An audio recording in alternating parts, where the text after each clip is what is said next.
Disclaimer, untuk para subscriber channel Storytime, cerita ini hanya karya fiksi. Segala tindakan yang ada dalam ceritanya hanyalah imajinasi semata. Kami tegaskan bahwa video ini tidak bermaksud mendorong atau mempromosikan tindakan kekerasan dan tindakan berbahaya apapun. Dimohon untuk kalian dapat memahaminya dengan baik. Tanpa menunda dan banyak basa-basi, langsung masuk ke ceritanya. Cerita kita lanjutkan. Di pembahasan terakhir, Dan Wosong telah menghabisi Gong Sun Myung. Dia juga akan berusaha untuk memanfaatkan kekayaan kelompok dagang Yuna untuk membeli eliksir guna mengembalikan kekuatannya sesegera mungkin. Waktu berlalu hari demi hari, bulan demi bulan, dan sampai pada 1 tahun berlalu. Di halaman pavilion, pelayan wanita tengah menyapu halaman dikejutkan dengan kedatangan seseorang yang menyapa mereka. Dia adalah Mok In Sok, regu penjaga kelompok dagang Yuna.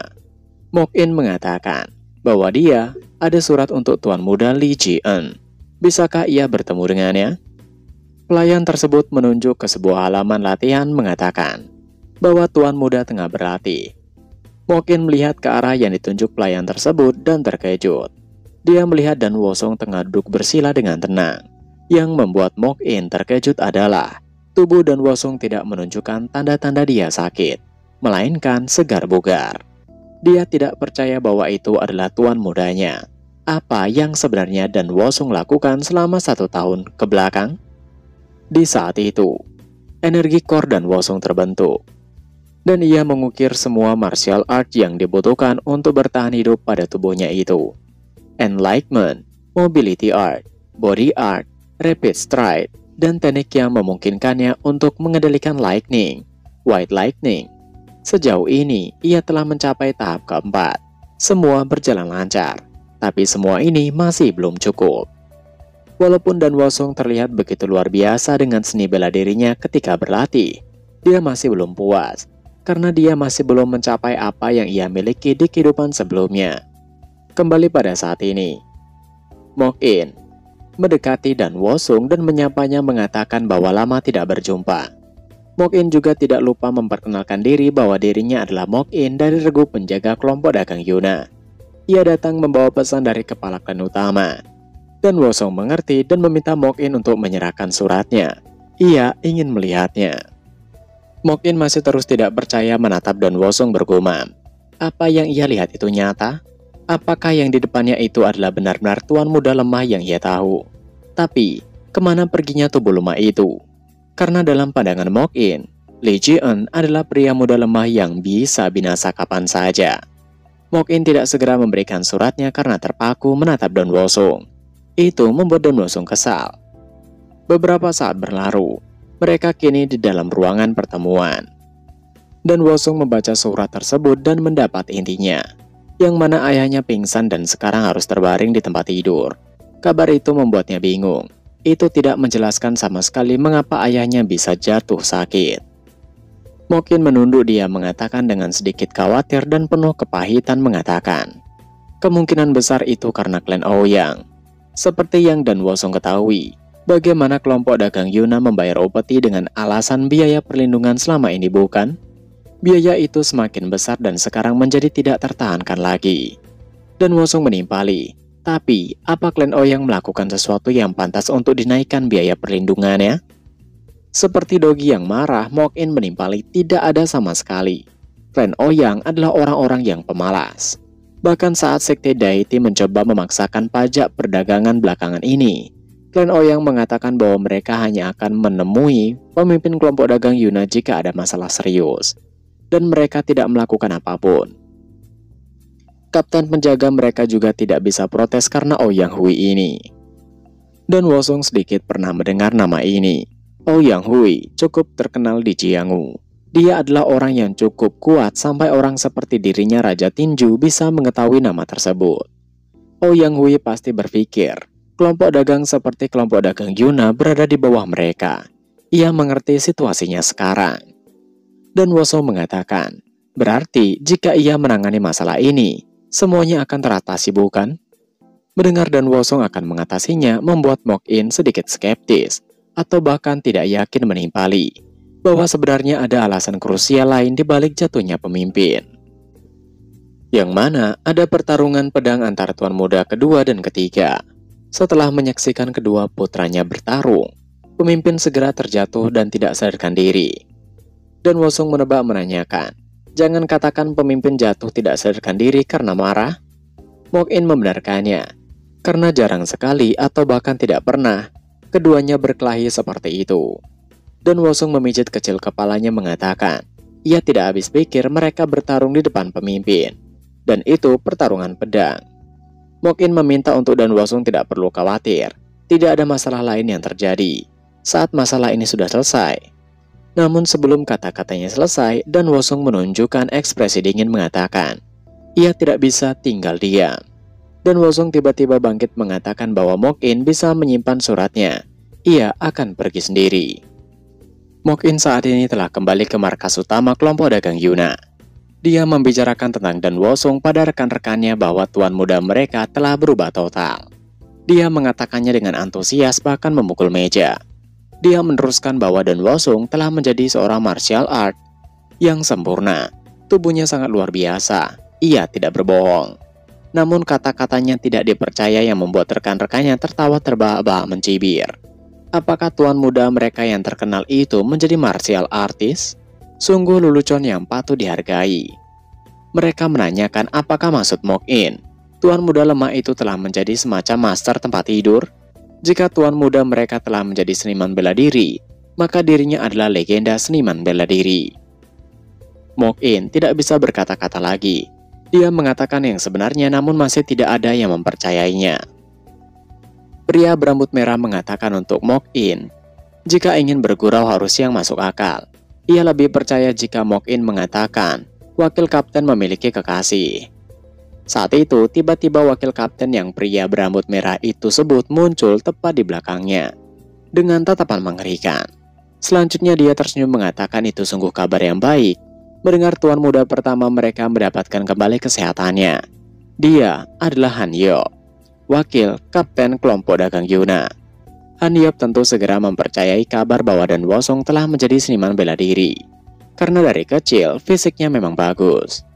Han Yop menanyakan, apakah Mok-in tahu kapan tuan muda pertama akan kembali? Ekspresi Mok-in menatap rekannya dengan cibiran menimpali. Ia juga tidak yakin. Ia hanya tahu bahwa tuan muda pertama akan datang sendiri. Tapi tiba-tiba, saat itu terdengar pengumuman dari penjaga gerbang bahwa tuan muda pertama Dan Wosung telah tiba. Mereka mulai bergegas untuk menyambut. Namun beberapa dari antara mereka merasa tidak penting untuk menyambutnya. Tapi Han Yop meminta untuk mereka menyambutnya. Dan mereka harus ingat siapa yang memberi mereka makan. Jangan mengeluh dan segera bergerak. Dan Wosung telah memasuki markas. Dia terlihat terdiam sejenak melihat semua pemandangan markas itu. Menurutnya itu sungguh gila. Kelompok dagang Yuna. Ia hanya pernah mendengar dalam cerita. Tapi ia tidak menyangka bahwa sebenarnya mereka sebesar ini. Li Ji-eun ini bukan sembarangan orang. Bisa dikatakan dia terlahir dengan sendok perak. Dan Wosung sepertinya membawa serta kedua pelayannya. Dia meminta mereka untuk beristirahat karena ia akan langsung bertemu dengan ayahnya, pemimpin utama. Dan Wosung terus berjalan untuk memasuki aula, namun dia melihat ke sana kemari tidak melihat ada seorang pun yang menyambutnya. Baru saja mengeluh. Saat itu, beberapa seniman bela diri, orang-orang penjaga kelompok dagang Yuna muncul menyambut kedatangan Dan Wosung. Mereka mengucapkan selamat atas kembalinya Dan Wosung dengan aman. Han Yop saat itu membungkuk dan menyapa Dan Wosung dengan hormat. Dia mengatakan bahwa Dan Wosung hampir tidak bisa dikenali. Ia bersyukur bahwa Dan Wosung terlihat bugar. Pria berambut merah bergumam, apakah wakil kapten tidak punya harga diri? Alasan pria berambut merah itu mengatakan hal tersebut adalah karena di masa lalu Dan Wosung selalu meremehkannya, dan sekarang ia yakin akan diperlakukan yang sama. Tapi tidak sesuai dengan dugaan pria itu. Dan Wosung tiba-tiba menangkupkan tinjunya mengatakan bahwa itu adalah sambutan yang cukup bagi dirinya yang sering membuat masalah. Ia berterima kasih atas sambutan mereka. Sikap Dan Wosung membuat semuanya terdiam. Mereka terkejut karena Dan Wosung bahkan berterima kasih pada mereka. Apakah itu sungguhan? Han Yop mengantar Dan Wosung untuk memasuki markas. Sedangkan yang lain masih berdiskusi tentang Dan Wosung. Mokin mengatakan, seperti yang ia katakan bukan, tuan muda pertama berubah drastis. Pria berambut merah membenarkannya. Ia merasa seperti sedang berada di rumah orang asing. Saat itu, wakil kapten Han Yop tersenyum. Ada kebanggaan tersendiri ketika bergumam. Ia tidak merasa seperti musuh lagi, melainkan seperti rekan. Di dalam markas, Han Yop mengatakan bahwa ia telah memberitahukan kepada pemimpin bahwa Dan Wosung akan datang. Dan Wosung berterima kasih atas semua yang Han Yop lakukan. Tapi tiba-tiba suasana itu berubah ketika suara seseorang mengatakan, "Lihatlah siapa yang datang." Seorang itu mendekati Dan Wosung dan bahkan menyentuh pundaknya tanpa sopan santun. Yang tidak lain dia adalah putra ketiga dari kelompok dagang Yuna, Li Jaan. Dia mengatakan, akhirnya si Omes dan pembuat onar telah datang. Dan Wosung masih tidak mengatakan apapun, dia terdiam dan ingin melihat lebih lama apa yang adiknya itu ingin lakukan padanya. Li Jaan mengatakan, ekspresi Dan Wosung membuatnya terlihat seperti orang yang berbeda. Li Jaan meremas pundak Dan Wosung. Dia meneruskan, bahkan Dan Wosung telah berani menatapnya balik. Han Yop sedikit khawatir, dia mengingat masa lalu di mana Dan Wosung ditindas oleh Li Jaan. Han Yop menarik tangan Li Jaan dari pundak Dan Wosung mengatakan, mereka berdua pada akhirnya bertemu kembali setelah sekian lama. Mereka berdua pasti sama-sama bahagia. Namun apa yang dilakukan Han Yop membuat Li Jaan kesal. Dia memukul Han Yop mengatakan, beraninya Han Yop menyentuhnya tanpa izin.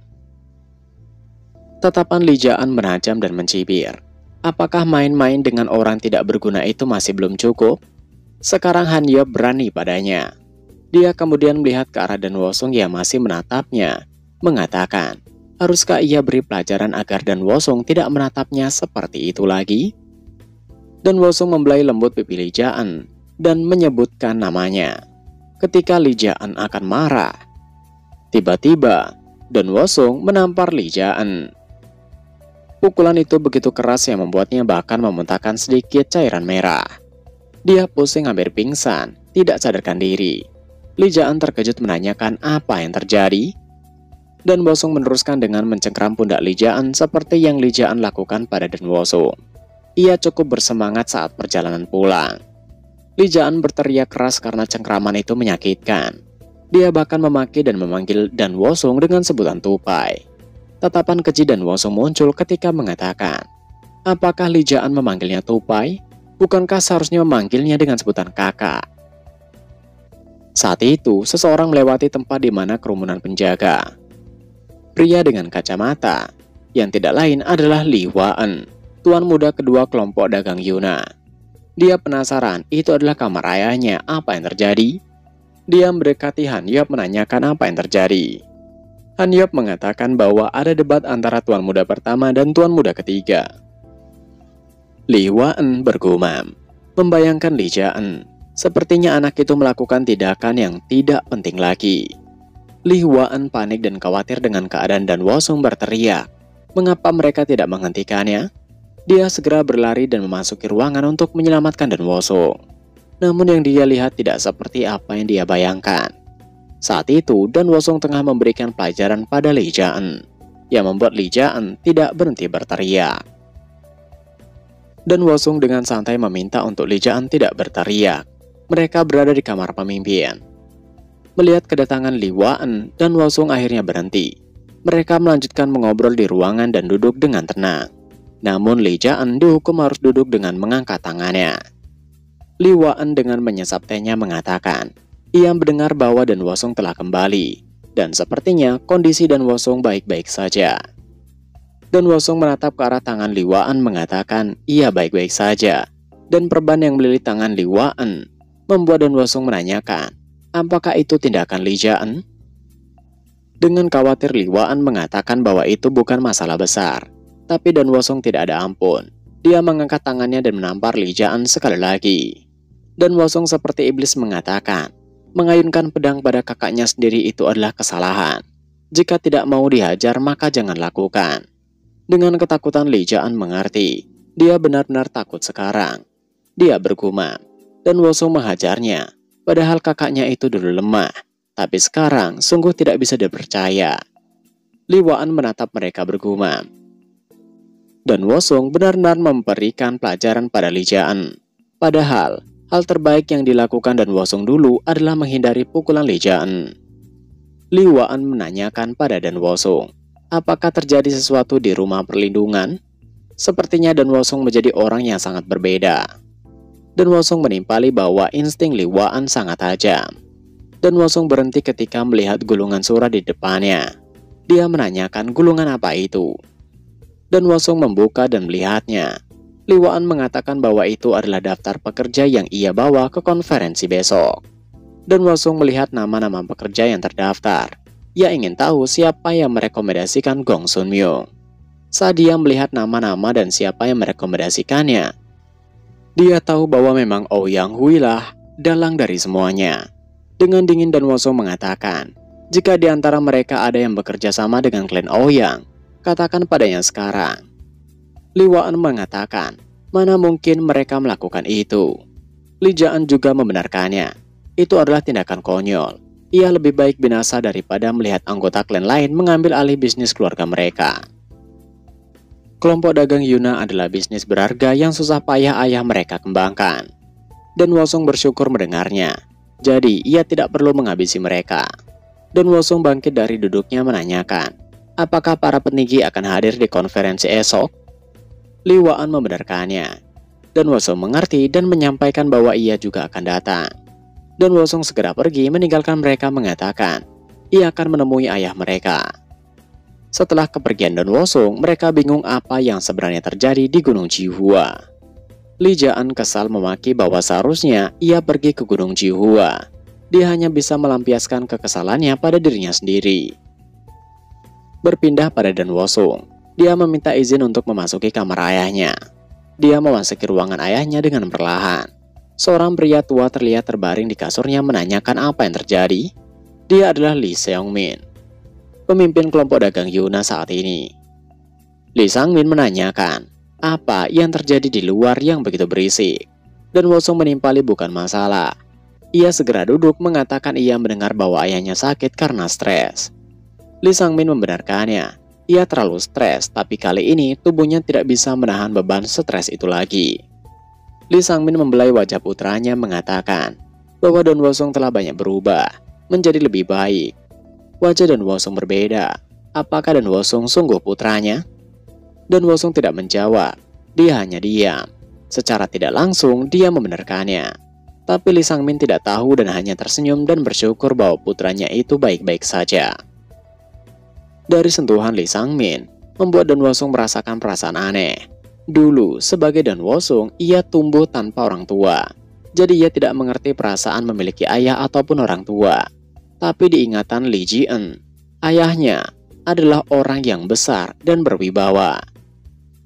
Dan Wosong melihat tangan Lee Sang-min bingung. Sejak kapan tangan ayahnya sekurus ini?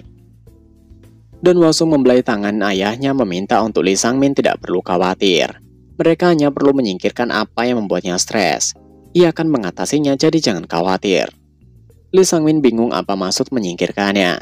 Tapi Dan Wosong meminta untuk ayahnya tidak perlu khawatir. Bukan masalah besar. Dan Wosong tersenyum mencurigakan yang membuat Lee Sang-min ketakutan. Apakah akan terjadi hal yang mengerikan? Waktu berlalu keesokan harinya, di mana konferensi telah dilakukan. Semua orang berkumpul, bahkan Ouyang Hui yang merupakan ketua regu penjaga kelompok dagang Yuna hadir. Dia berasal dari klan Ouyang. Orang-orang dari klan Ouyang bingung dan penasaran mengapa Dan Wosong ada di sana. Ouyang Hui menimpali. Sepertinya Dan Wosong mengkhawatirkan posisinya. Saat itu, Li Waan membacakan beberapa rekomendasi pekerja. Ia menanyakan pada mereka, apakah ada pendapat lain? Jika tidak, maka mereka berpindah. Namun sebelum kata-katanya selesai, tiba-tiba Ouyang Hui mengangkat tangannya mengatakan, ia mendengar putra pertama tidak memiliki penjaga, dan ia baru saja kembali. Ia memiliki rekomendasi. Senyumannya penuh dengan kelicikan. Saat itu, orang-orang asli dari kelompok dagang Yuna yang tengah menyesap tehnya bergumam lemah. Laki-laki klan Ouyang. Setengah pekerja kelompok dagang Yuna adalah orang dari klan Ouyang. Kapan mereka akan berhenti? Tiba-tiba gelas teh orang itu hancur. Yang tidak lain itu adalah perbuatan Ouyang Hui. Dia beralasan bahwa tangannya tergelincir. Saat itu, Ouyang Hui menanyakan, apakah ada orang yang ingin menanggapi sarannya itu? Jika tidak ada, maka... Tapi saat itu Dan Wosong mengangkat tangannya mengatakan ia memiliki komplain. Dan Wosong berjalan mendekati Ouyang Hui mengatakan, ia juga memiliki rekomendasi. Dengan menunjuk Ouyang Hui, dia mengatakan ia memiliki saran untuk memecat Ouyang Hui. Semua orang terkejut, sedangkan orang-orang dari klan Ouyang merasa bahwa Dan Wosong tengah bercanda. Yang kemudian disambut gelak tawa dari Ouyang Hui. Dia menanyakan, apakah Dan Wosong ingin memecatnya? Dia meremehkan Dan Wosong mengatakan, sepertinya Dan Wosong kehilangan ingatan karena terlalu lama terbaring di kasur. Tapi itu bukan sesuatu yang pantas untuk Dan Wosong katakan. Dan Wosong tersenyum mengatakan, benarkah seperti itu? Tiba-tiba dia mengangkat tangannya dan menghantam lantai tempat di mana Ouyang Hui berada hingga hancur berantakan. Itu membuat suasana menjadi hening. Dan Wosong mengatakan, sepertinya Ouyang Hui lupa karena mendapatkan beberapa pengaruh. Dengan dingin, Dan Wosong meneruskan, tapi kelompok dagang Yuna adalah miliknya.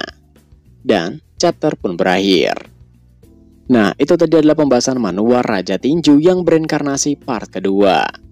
Sebelum mengakhiri video ini, jangan lupa untuk tekan tombol like, komen di video-video channel ini agar semakin ramai penontonnya. Mimin pamit undur diri dan sampai jumpa lagi di video selanjutnya.